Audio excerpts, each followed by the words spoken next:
Alcalde Ledesma es nuestro invitado especial esta noche aquí en Aló Buenas Noches. Y, Un poquito de agua. No, por favor, toda la que quiera. Lo mínimo que podemos hacer por el alcalde. ¿Sabe que cuando ocurrió lo que estábamos esperando pasara en la Asamblea Nacional y finalmente por unanimidad se aprueba continuar con el antejuicio de mérito en contra de Maduro? Eso es que es inevitable, porque estamos tan desesperados de encontrar ya el sueño materializado, que todos nos volvimos a emocionar. Y la oposición tenía mucho tiempo sin lograr esa conexión de credibilidad y de entusiasmo en la gente. Lo que me preocupa es que esa misma noche entrevistamos a uno de los parlamentarios y le decíamos, bueno, ¿y ahora qué hacemos con esto? ¿Qué hacemos con el ímpetu de la gente? Con la cantidad de views que alcanzaron, con los likes en las redes sociales. ¿Qué van a hacer con eso? Con los aplausos que volvieron a ganarse. Y no parecían entender que se necesitaba algo más, pero además en el corto plazo. Han pasado ya unos días de eso. Se requiere audacia, se requiere determinación, se requiere confianza, porque en efecto, ayer yo mandaba un mensaje y decía que no hay que hablar de condiciones electorales, porque a una narcotiranía no se le pueden pedir condiciones electorales, porque este régimen procura hablar de elecciones simplemente para ver cómo se ponen unos adornos, se puede maquillar de democracia, buscando legitimarse con el control de algunos factores que se prestan para esos escenarios de divertimento. Por eso es que hay que tener mucha fe en las cosas que se van a hacer. Esta conjunción de la Fiscalía, del Tribunal Supremo en el exilio, legítimo, más la Asamblea Nacional, ha dado un resultado. Venezuela, además, es suscriptora del convenio de los acuerdos de Palermo. Y según esos acuerdos, tal cual como está ahorita Maduro, cabe una orden de captura, porque estamos hablando de un crimen penal, estamos hablando de un delito penal, estamos hablando de un escandaloso hecho de corrupción. Lo otro, los crímenes de lesa humanidad, eso están tramitándose en la Corte Penal Alcalde, Internacional. vuelvo ahora a la oposición, pero ¿cómo entendemos esto de la orden de captura? ¿Cómo se ejecuta eso? Se ejecuta activando ese convenio, ese acuerdo del cual es suscriptora Venezuela, o sea que Venezuela está, el Estado de Venezuela, que no es el gobierno, es el Estado de Venezuela, que está comprometido con los acuerdos de Palermo.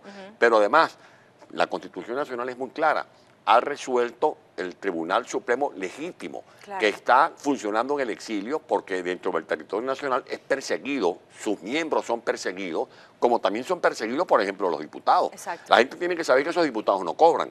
La gente tiene que saber que esos diputados hacen parlamentarismo de aventura, así como el turista que hace turismo de aventura y va, por ejemplo, al Amazonas y tiene que lidiar con culebras, con serpientes, con panteras, bueno, estos parlamentarios hacen parlamentarismo de aventura, porque cuando van al Palacio Federal tienen que atravesar un túnel de mentadas de madre, de escupitajos, de groserías, de agresiones. Diputados que viven en el Táchira, en el Zulia, en Amazonas, y no les venden pasajes. O no les alcanza el dinero para bueno, además que no les alcanza, pero cuando quieren comprar un pasaje para llegar, por ejemplo, de Cumaná o a Caracas, no les venden porque están tachados. Eso es un apartheid político. El régimen le prohíbe las líneas aéreas venderle pasajes a los diputados de la oposición. Como se lo prohíbe a María Corina. Bueno, exactamente, María Corina tiene que desplazarse por tierra y cuando va por tierra va escoltada por el SEBIN, que no es escoltada, es acosada, porque así lo hacen con Richard Blanco, lo hacen con líderes de la oposición venezolana. Entonces, aquí lo que cabe es comenzar a actuar con mucha determinación. Hay gente que nos escribe por redes, bueno, pero vente para acá tú. No, yo no estoy allá no porque no quiera, yo no estoy allá porque tuve que autoliberarme porque me iban a matar, sencillamente. Me iban a matar. Yo he dado testimonio de valor, de entrega a mi país. Estuve más de 1000 días preso, por decir solo un detalle. Ahora, que eso no es fácil, claro que no es fácil, como no fue fácil que Charles de Gaulle se fuera, por ejemplo, para el exilio y estuviera haciendo una lucha a favor de la recuperación de la Francia, que se había rendido ante el imperio o el acoso de Hitler. No es fácil lo que hicieron, por ejemplo, los ciudadanos de Singapur, que nadie creía que iba a levantar ese emporio que han levantado, un país que no tiene agua, que no tiene petróleo, que no tiene recursos naturales, sino gente, y transformaron a esa gente en un portento de talento. No es fácil lo que han hecho en Finlandia con la educación. Bueno, eso lo podemos hacer en Venezuela.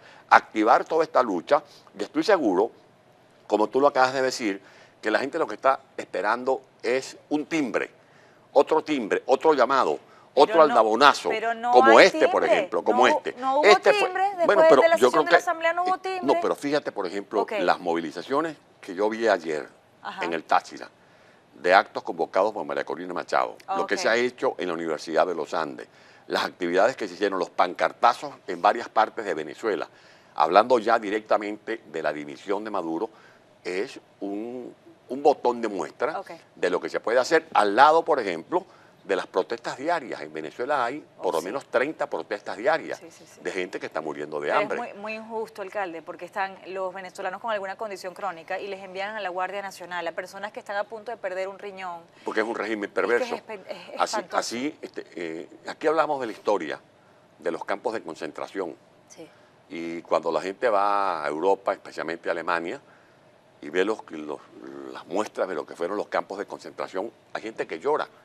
Pues bien, hay un campo de concentración, el más grande del mundo, Sí. es Venezuela. El régimen de Maduro quiere convertir a Venezuela, a los 912.000 kilómetros cuadrados, en un campo de concentración. Porque tú tienes a la gente que está allí acorralada por el hambre, por la escasez de medicina. Estados Unidos tuvo que ordenar, conjuntamente con Francia y con Inglaterra, una acción para repeler a un régimen que está matando a ciudadanos con artefactos químicos. Sí. Pues Bombas químicas. Más grande es la mortandad que hay en Venezuela, más grande que la de Siria, porque en la de Venezuela te matan a la gente de hambre. Por ejemplo, se habla de los niños que estaban muriendo en Siria. Bueno, en Venezuela están anotados en la lista de la muerte más de 300.000 niños que tienen desnutrición crónica. ¿Eso no es grave para el mundo? Yo creo que sí. Y por eso el vicepresidente de Estados Unidos, cuando pisó tierra de Perú, la primera reunión que sostuvo fue con venezolanos. La primera reunión, eso es una señal. Sí. Es una señal. Y que uno vaya a París y que el presidente Macron, que tiene mucho trabajo, le dedique una hora de trabajo, una hora de reuniones a Venezuela, para hablar de Venezuela. Y que la Unión Europea, que está lejísimo de allá de lo que es Venezuela, de Sudamérica, que está allende los mares, como solemos decir, haya dictado sanciones, que es lo que estamos pidiéndole a los gobiernos de América Latina, que pasemos de la página, de la retórica, de las declaraciones compasivas a acciones concretas, como por ejemplo la que dictó Panamá, sí, como las que están en cartera de varios gobiernos de América Latina, porque no tenemos duda que estos personajes que se han dedicado al tráfico de drogas, que se han dedicado a negociados con terroristas, que son responsables de haber ordenado la muerte de estudiantes, tienen muchos bienes en estos países. Y en Venezuela hay gente que se muere porque no tiene cómo llevarse a la boca un bocado de pan, y resulta que esta gente allí están paseándose por el mundo hablando de una revolución, hablando de las ventajas del socialismo del siglo XXI, cuando lo que han hecho es hacerle un gran daño a un país que era un país maravilloso y que va a volver a ser un país maravilloso. Por estos recursos que ya se anuncian de un plan Marshall, sí, para el siglo XXI, de los recursos que se van a obtener cuando Venezuela recupere esos capitales robados y de la riqueza que vamos a producir los venezolanos. Estos venezolanos que estamos ahora en el exilio, haciendo una gran yunta con los que están allá para demostrar que Venezuela va a ser el país más bonito del mundo.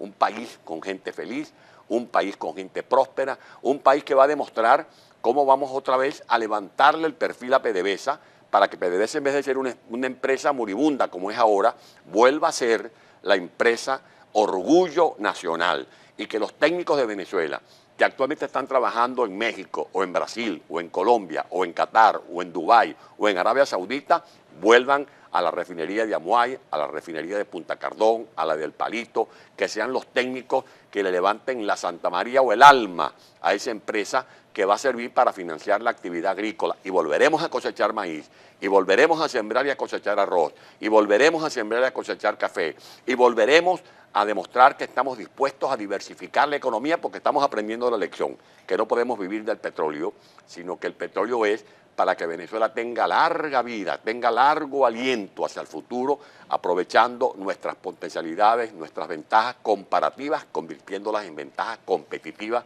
porque podemos hacer turismo, porque podemos hacer un emporio agrícola y pecuario, porque tenemos que aprovechar la tecnología ahora cuando ya se habla de la economía del conocimiento, ese conocimiento que tú estás adquiriendo aquí. Tú te imaginas, Carla, con tus conocimientos, los de Carlos, aunque está un poquito mayor, por supuesto, cuando regresen a Venezuela, los conocimientos de ustedes aquí, por ejemplo, en Miami, los conocimientos de la gente que está trabajando en Houston, en empresas de medicamentos, los que están trabajando en empresas petroleras, o sea, eso es talento humano, ese talento humano que va a hacer posible que nosotros volvamos a ser el gran país con el que soñaron nuestros padres libertadores. Por lo tanto, hay que ser optimistas. Okay. Hay que ser optimistas de que vamos a salir adelante. Regresamos de luego de esta pausa porque muchos están basando el optimismo en pensar que Nicolás Maduro está encerrado dentro de Venezuela, que no hay escapatoria para él. Otros creen que somos demasiado triunfalistas. Descríbanos usted por qué todas estas sanciones, que cada vez son más y más. Todos los días hay un pronunciamiento con respecto a Venezuela y no es de cualquier líder. El Departamento del Tesoro se reunió con sus colegas de por lo menos 10 naciones y llegaron a la conclusión de que no se le podía prestar más dinero a Nicolás Maduro porque es un gobierno ilegítimo, porque además no es para él, está usando el nombre del pueblo para pedir ese dinero para poder tener oxígeno. Pero son tantas las cosas, tanto lo que está ocurriendo, que uno puede llegar fácilmente a esa conclusión. Sí, está encerrado allí, no fue a la Cumbre de las Américas, definitivamente él no puede dar un paso fuera del país y podríamos estar hablando de una captura internacional. Pero eso realmente es tangible.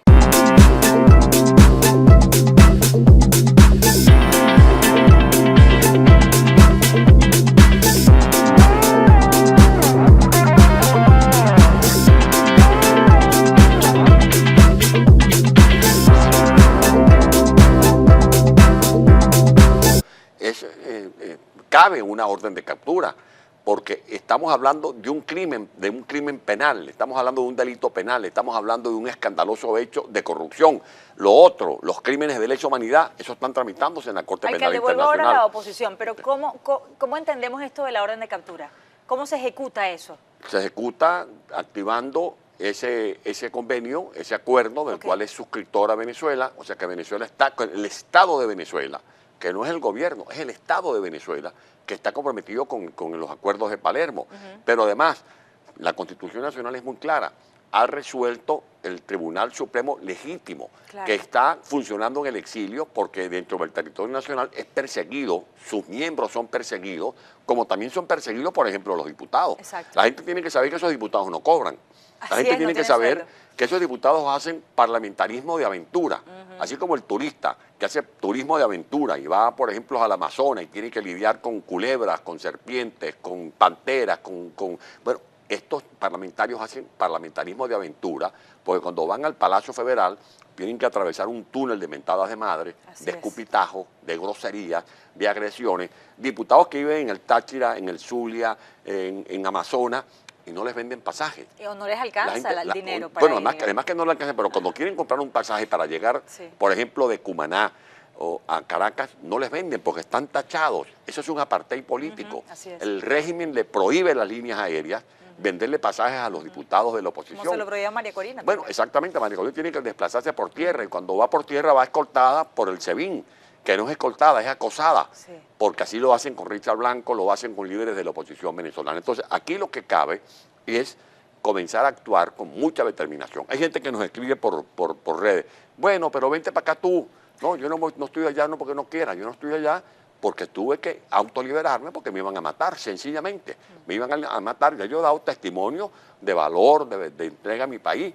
Estuve más de 1000 días preso, por decir solo un detalle. Ahora, que eso no es fácil, claro que no es fácil, como no fue fácil que Charles de Gaulle se fuera, por ejemplo, para el exilio y estuviera haciendo una lucha a favor de la recuperación de la Francia, que se había rendido ante el imperio o el acoso de Hitler.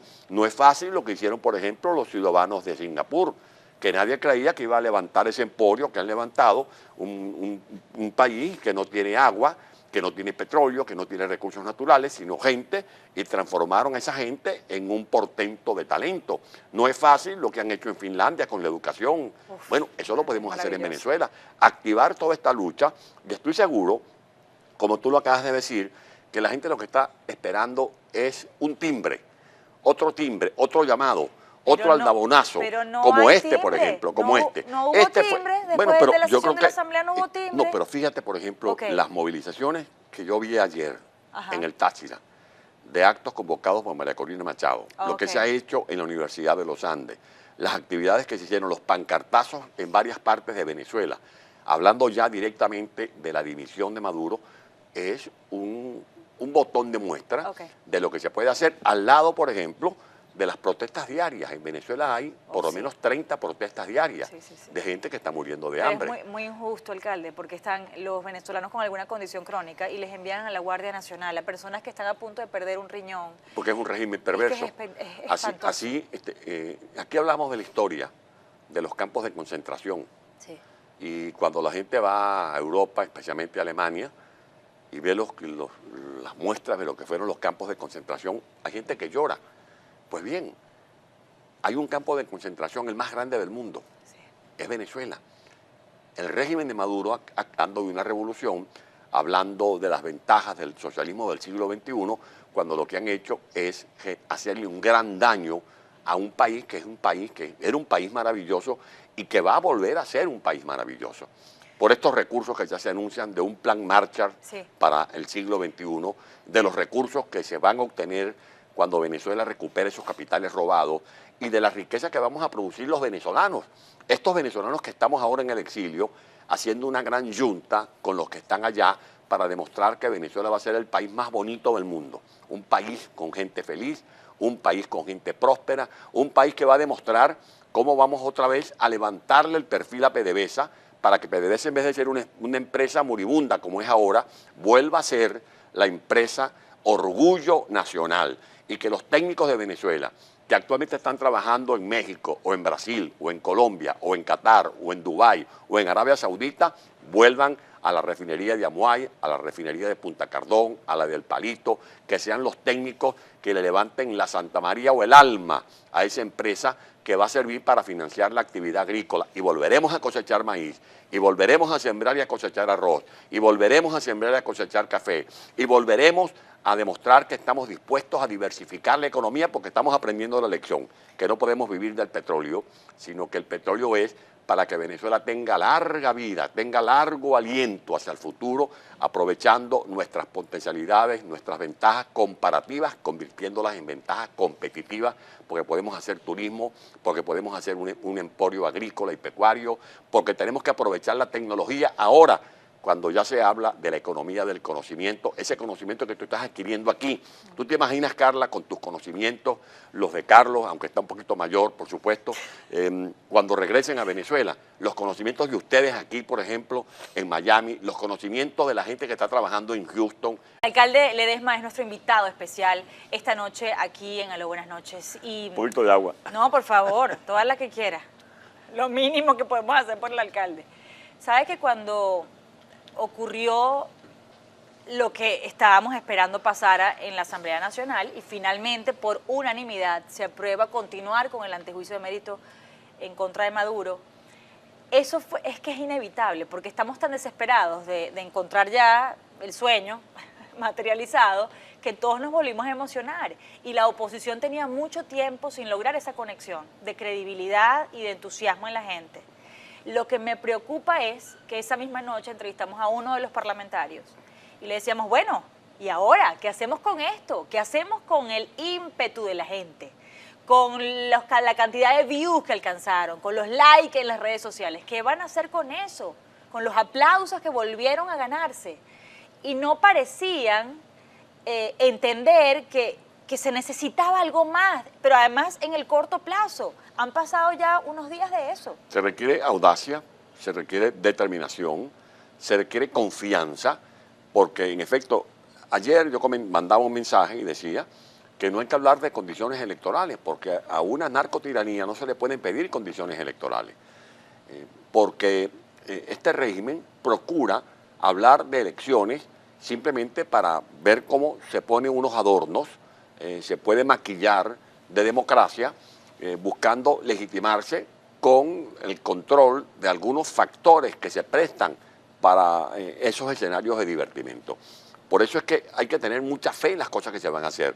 Esta conjunción de la Fiscalía, del Tribunal Supremo en el exilio, legítimo, más la Asamblea Nacional, ha dado un resultado. Venezuela, además, es suscriptora del convenio de los acuerdos de Palermo. Y según esos acuerdos, tal cual como está ahorita Maduro, quiere convertir a Venezuela, a los 912.000 kilómetros cuadrados, en un campo de concentración.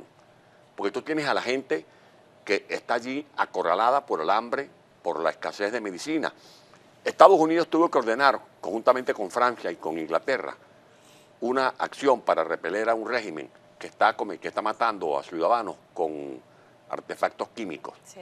Pues Bombas químicas. Más grande es la mortandad que hay en Venezuela, más grande que la de Siria. Porque en la de Venezuela te matan a la gente de hambre. Por ejemplo, se habla de los niños que estaban muriendo en Siria. Bueno, en Venezuela están anotados en la lista de la muerte más de 300.000 niños que tienen desnutrición crónica. ¿Eso no es grave para el mundo? Yo creo que sí. Y por eso el vicepresidente de Estados Unidos, cuando pisó tierra de Perú, la primera reunión que sostuvo fue con venezolanos. La primera reunión, eso es una señal. Sí. Es una señal. Y que uno vaya a París y que el presidente Macron, que tiene mucho trabajo, le dedique una hora de trabajo, una hora de reuniones a Venezuela, para hablar de Venezuela.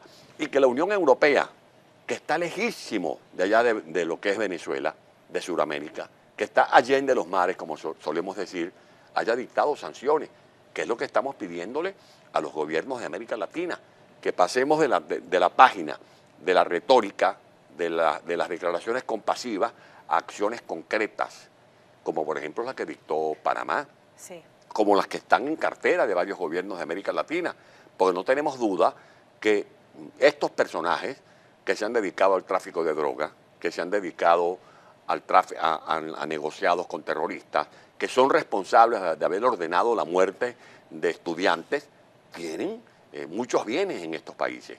Y en Venezuela hay gente que se muere porque no tiene cómo llevarse a la boca un bocado de pan, y resulta que esta gente allí están paseándose por el mundo hablando.